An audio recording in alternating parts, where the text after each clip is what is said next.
तो हमने gram positive bacilli के बारे में पढ़ रहे थे, पिछली बार हमने पढ़ा बैसिलस के बारे में, ठीक है। तो इसमें इस हेडिंग में हमने करना है स्पोर फॉर्मिंग और non spore forming.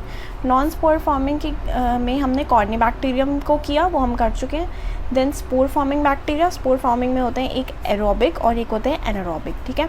Aerobic obviously oxygen और anaerobic without oxygen. And aerobes में हमने पढ़ा बैसिलाई को, ठीक है, ये हमने पिछली वीडियो में किया। एनारोब्स में आते हैं हमारे क्लॉस्ट्रीडियम।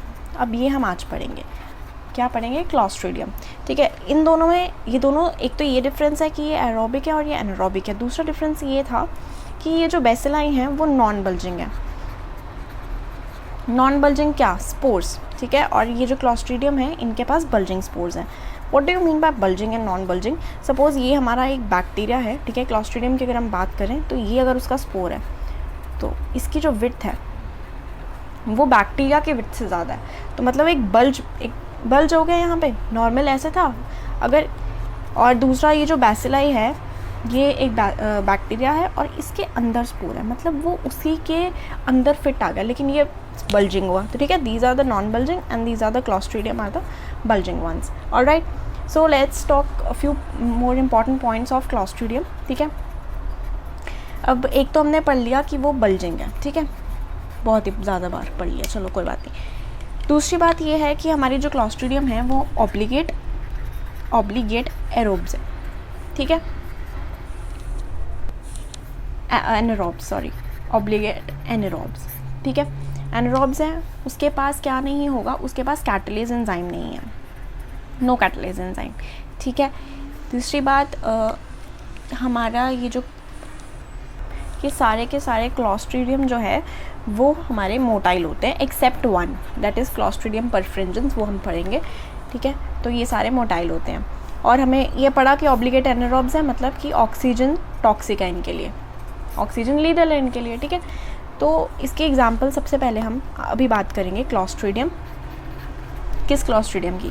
क्लॉस्ट्रीडियम परफ्रिंजेंस, ठीक है, इसके बारे में बात करेंगे, क्लॉस्ट्रीडियम परफ्रिंजेंस। अब ये जो है हमने बोला कि सारे के सारे मोटाइल हैं। ये जो क्लॉस्ट्रीडियम परफ्रिंजेंस हैं ये हमारा नॉन मोटाइल है, ठीक है।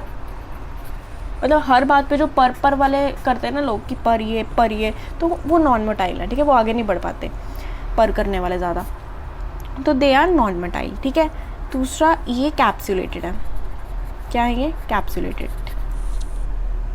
ये जो हमारा क्लॉस्ट्रीडियम परफ्रिंजेंस है ये सब टर्मिनल, इसके जो स्पोर्स हमने बोला ये स्पोर फॉर्मिंग है, इसके जो स्पोर्स होंगे वो सब टर्मिनल होंगे। सब टर्मिनल मतलब कि ये हमारा बैक्टीरिया है, ठीक है, तो यहाँ पे एकदम एंड में यहाँ पे होंगे, जैसे वो नहीं होते हमारे एक्रोसेंट्रिक, सब मेटासेंट्रिक, वैसे ही ये जो स्पोर्स हैं सब टर्मिनल, मतलब टर्मिनल से थोड़ा पीछे जाके सब टर्मिनल, ये पोजीशन होती है हमारे स्पोर्स की इन क्लॉस्ट्रीडियम परफ्रिंजेंस, ठीक है। विरुलेंस फैक्टर्स, ये जो टॉक्सिन प्रोड्यूस करता है दैट इज़ एक्सोटॉक्सिन, जैसे कि अल्फ़ा, बहुत ही सारे हैं, 4 major 4 minor, alpha, beta, gamma, delta, ठीक है। और हमारे एंटेरोटॉक्सिन्स, ठीक है, ये enterotoxin. Then and these enterotoxins are heat labile, कि मतलब अगर आप हीट करोगे तो वो मर जाएंगे, दैट आर हीट लेबाइल। ये हम पढ़ेंगे क्यों ज़रूरी है, ये हो गया। अब हम पढ़ते हैं कि होता कैसे है, कि अब जो ये हमारे विरुलेंस फैक्टर एंटेरोटॉक्सिन हमने पढ़ा, ठीक है, इसकी वजह से क्या कॉज होता है by this clostridium perfringens? Food poisoning. क्या कॉज होती है? फूड पॉइजनिंग, ठीक है। फूड पॉइजनिंग मतलब कि कोई हमने, इसको हम लोग कैफेटेरिया जर्म भी बोलते हैं, कैफेटेरिया जर्म, कि अगर तो वो इम्प्रॉपरली कुकड है, ठीक है, या तो वो बहुत देर से पड़ा हुआ है, कोल्ड है, ठीक है, हमने अच्छी तरह कुक नहीं किया, या गर्म नहीं है, ठंडा पड़ा है, थोड़ा स्टेल है, ठीक है, फ्रेश फूड में नहीं हुआ, तो फूड पॉइजनिंग हो जाती है एंटेरोटॉक्सिन से। तो ये जो एंटेरोटॉक्सिन है वो एक्ट करता है इंटेस्टाइन पे, ठीक है, किस पे एक्ट करता है? इंटेस्टाइन पे।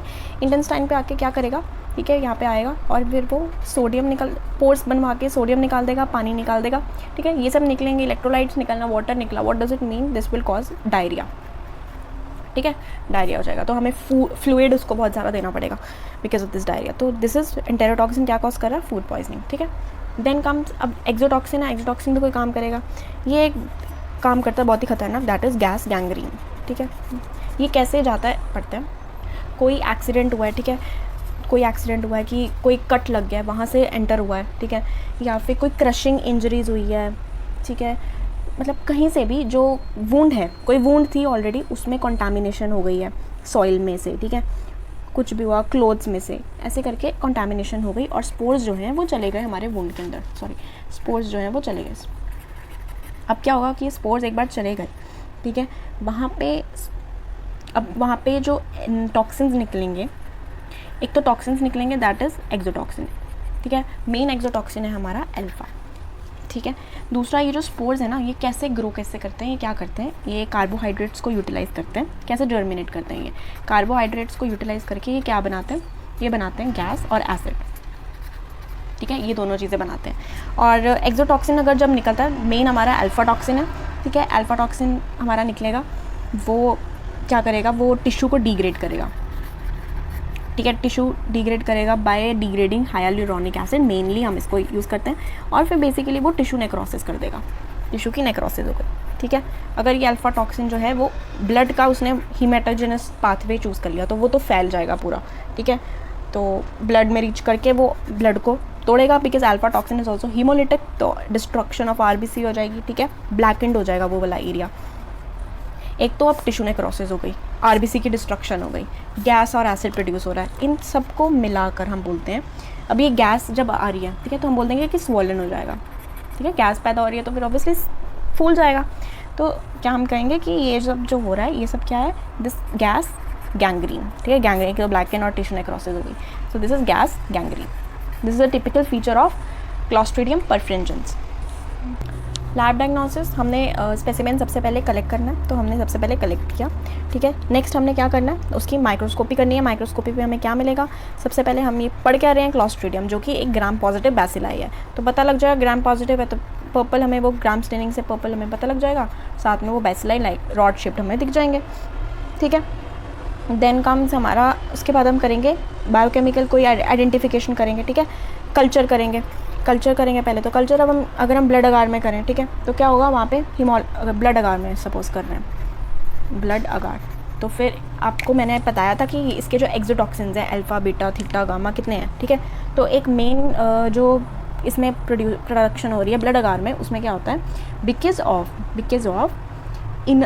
ऑफ थीटा टॉक्सिन, ठीक है, थीटा टॉक्सिन होता है एक तो उसके पास, दूसरा उसके पास होता है अल्फा टॉक्सिन जो कि मेनली एक्ट करते हैं हीमोलिसिस करने के लिए, ठीक है। जो थीटा टॉक्सिन होता है वो करता है कंप्लीट हीमोलिसिस, कंप्लीट, और जो अल्फा टॉक्सिन होता है वो करता है इनकम्प्लीट हीमोलिसिस, ठीक है, ठीक है। तो फिर क्या होगा कि जब हीमोलिसिस होनी है तो थीटा टॉक्सिन की वजह से अंदर कंप्लीट जोन होगा और बाहर इनकम्प्लीट जोन ऑफ हीमोलिसिस होगा, ठीक है, अंदर क्या होगा, कंप्लीट जोन ऑफ हीमोलिसिस एकदम क्लियर हो जाएगा, बाहर इनकम्प्लीट, और इनकम्प्लीट हमें ग्रीन कलर हो जाता था, तो दिस इज़ नागलर रिएक्शन। उसमें क्या होता है कि अगर हम लोग अल्फा टॉक्सिन का देखें, अल्फा टॉक्सिन जो है काफ़ी काम कर दिया अल्फा टॉक्सिन ने, ठीक है ना, एक तो हमने देखा वो इनकम्प्लीट हीमोलिसिस कर रहा है, दूसरा हमने क्या देखा था कि वो टिश्यू नेक्रोसिस कर रहा था, और अब हम करेंगे कि जो अल्फा टॉक्सिन है उसके पास एक एक्टिविटी है दैट इज़ लेसिथिनेज, ठीक है, लेसिथिनेज की एक्टिविटी है, तो हम क्या करेंगे कि एग यॉक लेंगे, एग यॉक का कल्चर लेंगे। अब एग यॉक हमें पता है कि एग यॉक में लेसिथिन होता है, ठीक है, तो ऑब्वियसली अगर हमारे पास क्लॉस्ट्रीडियम ये हमारा परफ्रिंजेंस हैं तो वो कॉज करेगा लेसिथिनेज एक्टिविटी, तो लेसिथिन और लेसिथिनेज एक्ट करके ओपैलेसेंस क्रिएट कर देंगे, ओपैलेसेंस, ठीक है, तो मतलब हमें पता लग जाएगा कि ये क्लॉस्ट्रीडियम परफ्रिंजेंस है, ठीक है। लेकिन वहीं पे अगर हम एंटी अल्फा टॉक्सिन डाल दें तो फिर ये ओपैलेसेंस नहीं होगी क्योंकि लेसिथिनेज नहीं काम करेगा।